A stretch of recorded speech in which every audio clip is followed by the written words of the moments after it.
Jon. I'll start reading a little bit about the, background. 24 years of experience in digital advertising, including role as an entrepreneur, angel investor, senior executive. You are also a published author, contributed to the Understanding Digital Media series, and you have expertise building SSPs, bits of technology. So first question is, where do you find the energy to do all of that? Second question, why don't you tell us a little bit about the journey and stuff that happens in between? Sure. Hi, everyone. I'm Jon. In terms of energy, so much of my energy, and I'm sure a number of people in this room are part of some of the WhatsApp groups that I created. The energy comes from passion and enjoyment and fun that I personally get from these communities and from the industry. And when I talk about the industry, I talk more about the people rather than the companies. Companies are just shells, and we have people that everyone in this room, as well as working within the industry, you're also part of society, you're part of the community. And I think we're just a great bunch. And one of the things that I noticed this morning was the togetherness and the unity and the wanting to further ourselves and further the industry individually and together. In terms of my journey, I've loved advertising since I was a kid. When I was about 8 years old and back on the old VHS videos, I used to record adverts off the TV and play the advert game with my friends when they used to come round and guessing what the brand was. To show what you wanted to your parents to buy. Yeah, that was the Argos catalogue. Yeah, that was the strategy. I'd take it I off. see. Okay. I started in print media in 1999 and got into digital in 2000. And I was super excited by the internet. And I felt that it could be so much more creative than anything we had in print or TV or radio. And especially having come from a print background, I was excited by that. And then quickly realised how it was at the time, 468 by 60s and 120 by 600s, and that was it. And it was just it was all about making money, and that's kind of what the industry is about. It's about making money. We all want to get paid. We all have our own financial incentives to maintain our jobs or to keep. It's keeping up with being able to be the consumers that the industry that we're in makes us aspire to. We want the next car, the bigger house, the nice watches, going out for nice dinners and what have you. And I think understanding our own incentives behind what we talk about is also important, that we're not always saying completely what deep down we believe in, but it's our financial incentive that sits behind that. I've built businesses in the industry. I've been lucky enough to have a couple of exits as well that sit behind that. And then I tried to get out of the industry in 2018, and I went and studied blockchain, and I thought, oh, this is amazing. This is going to change the industry. And over time, I had to be with reality that most blockchain is nonsense. Because of that, I got an offer to come back into the industry, and I was running one of the tier 2 SSPs in UK and Europe. And then I had an interesting thing that happened, which was, we all had the experience of the pandemic and the lockdowns that came with that. Okay. And I was sat at home, and I wanted to be connected to people who I had a shared reality with, and people that I connected with and enjoyed spending time with. So I created a WhatsApp group. And these things just kind of blew up, and now it's all. I hear people saying that that's where they get their breaking news from about acquisitions or companies going down or redundancies, and there's several times on previous panels, community came up, and I think that we're also a community, and being part of that and sharing with that and supporting each other. Because we could all move jobs at any time. We could all be at a different company on any other day. And it's the people that remain, companies come and go. And that's kind of where my focus is.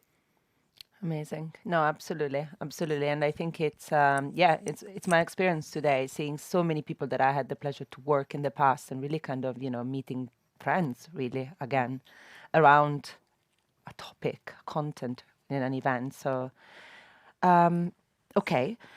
So I wanted to ask you something in regards to, in terms of obviously competition and lots of changes in the industry. How do you believe companies can distinguish themselves in today's competitive ad tech market? And if there is anything that we could potentially learn from what happened in crypto, Simon. I don't know if Simon's around, but yeah. I think it's really, really hard. I was just having a conversation outside, and the reality is that we've probably got somewhere between 6,000 and 10,000 companies that are trying to effectively be part of the media supply chain somehow, somewhere. And they're really trying to sell into 6 companies, which is the big 6. And it's extremely difficult to do that, to get any kind of mind share.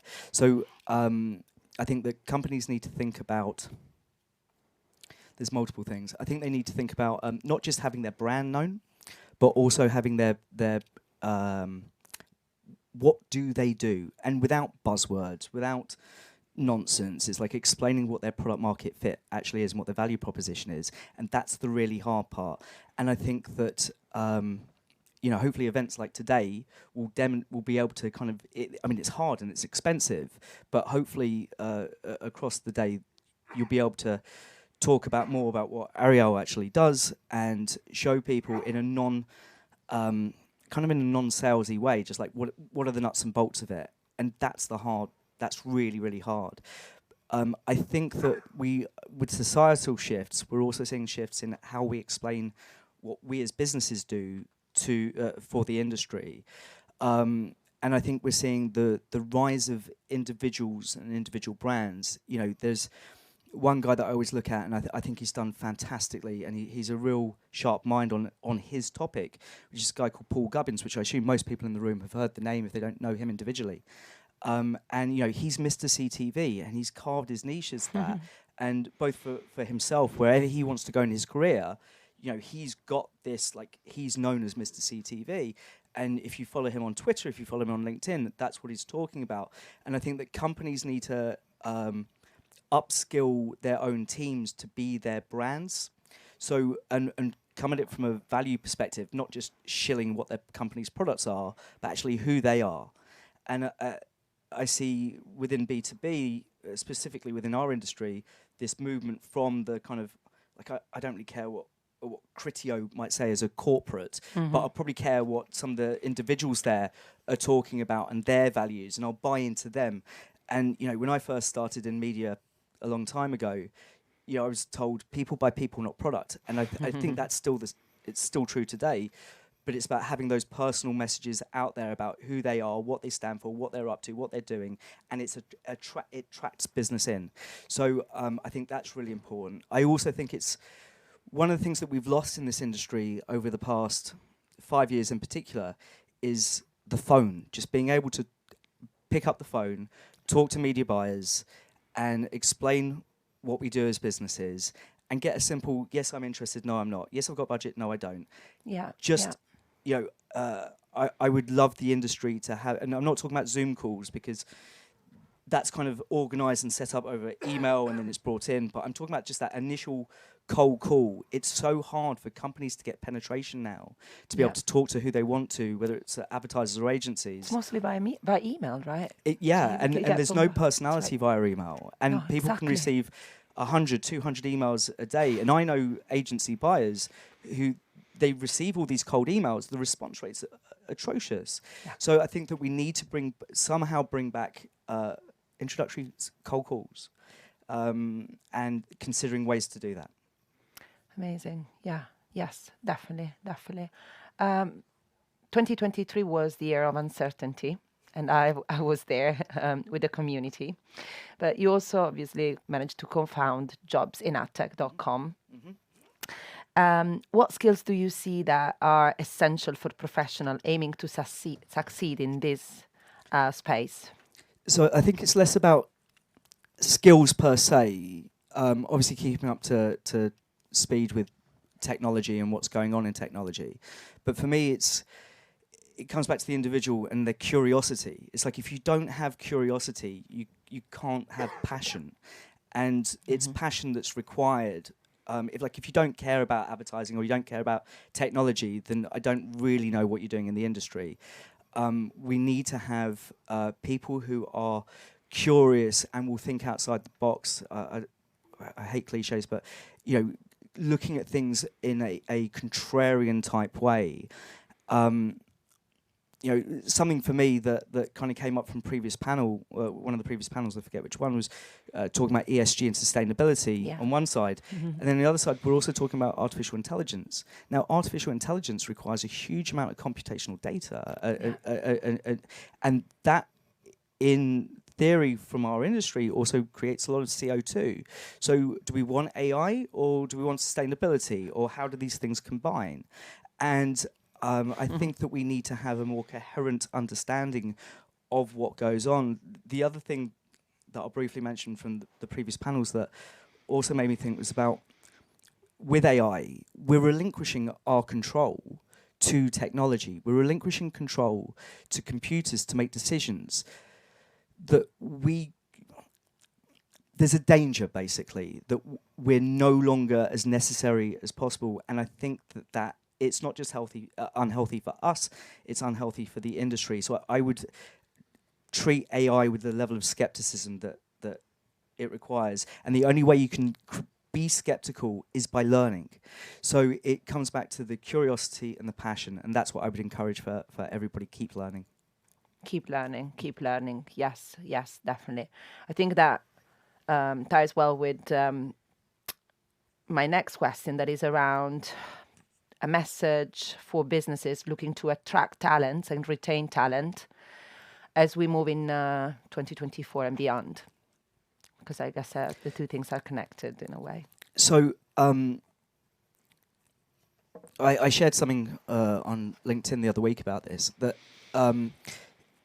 to attract talent, it's not just about the money that's being offered for the roles, but it's also about the brand perception of those businesses. And everything a company does, every area of the business represents their brand. If I deal with a company and I send an invoice and it's paid late, or I've got trouble chasing it up, or someone's, for want of a better word, not kind in communication, then that has an impact, and the brand goes down in people's eyes. So I think it's really important that companies have clear, not just messaging externally, but internally for how their team should behave, and how to behave with compassion, how to behave with kindness. That it's okay to say no. Don't this whole thing about ghosting people and not getting back to people, that creates a real negative brand impact. And from an HR perspective, I'm seeing it a lot, or I'm hearing it a lot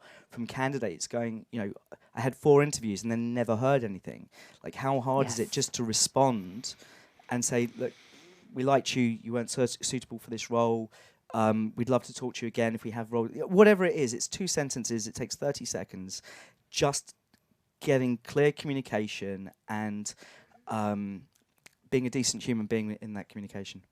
Yeah, absolutely. I can also relate to that. It's especially 2023, lots of shifts in terms of layoffs and people moving, and the difficulties of finding that role and then not hearing a feedback or a comment on. There is a lot of preparations there because there is more competition, and in order to be there and to be on the short list, you need to prepare so much about the company and everything else, and then silence. Well, it's also like, companies will talk about, being part of a family. I don't ditch parts of my family when times are tough. So I think we need to move past this kind of nonsense. And companies will require or ask of you loyalty, yet it has to cut both ways during hard times, right? So I think it's just kind of getting to a more honest and transparent conversation about what it is that we're doing, why we're doing it, and if I'm working for a business and I don't take care of my role, I don't take care of my business, why should they be loyal to me? And it works the other way around, that if companies aren't considerate towards their staff and their teams, why should they expect loyalty? And we will move on. My parents' generation, it almost was jobs for life.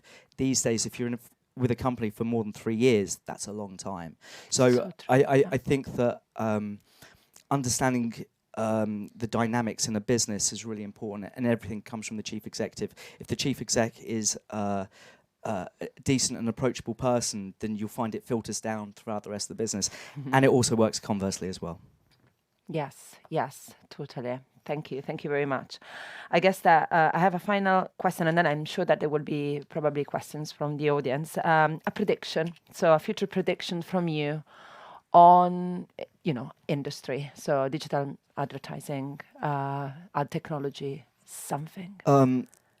Advertising will remain. We are in a kind of a bottom market at the moment. It's cyclical. It won't. It will change. It just takes time. And I think that the whole connected TV, addressable TV is very interesting. In marketing, we like to think that we drive things. We don't. Society drives things. And we have to continue to keep up with society. So as communities move and audiences move, we have to move with them and treat them as adults. I don't believe that society actually really likes advertising. I think that they tolerate it in order to get free content. And it's our job within the marketing industry to try and get attention.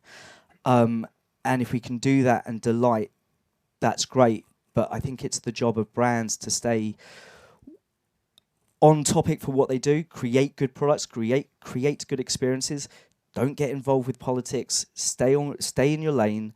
Make a great product, create a great service, communicate it well to society, and don't rely entirely on AI and remove the human element. I think it's really important that we still trust our gut as much as we trust data and interpretation of data. Amazing. Thank you very much. Yes, shall we? Yeah. It's me, full start.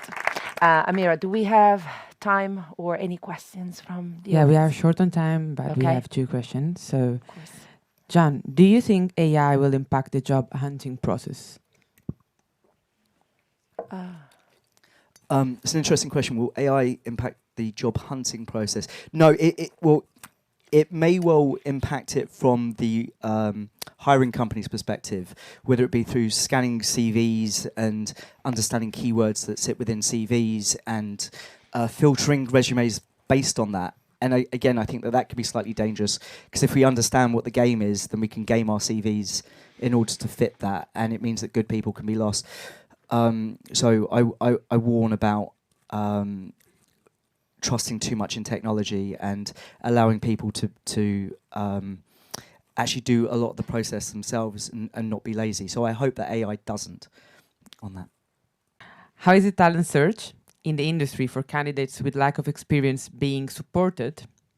And is this being encouraged if the key ingredient is to learn?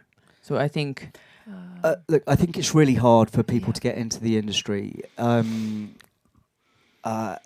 However, hard work and curiosity will get them there.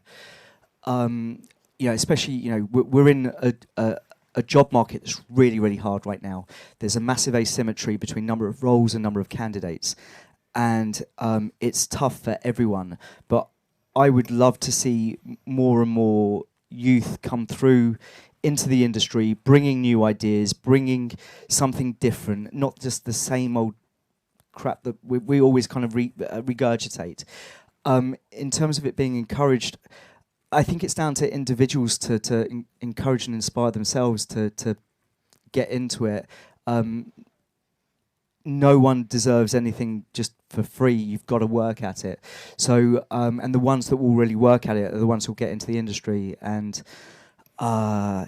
it's down to the individual to take responsibility for their own learning and their own hard work and their connections and being part of the community and making a name for themselves however they can. We were all kids at one point. Yeah. Well, thank you, Jon. That was a fantastic discussion. Thank you so much for sharing your insights. If you want to stay connected, I'm certainly JobsInAdtech and all the communities that we have through Jon is a great place to start. Thank you. Thank you.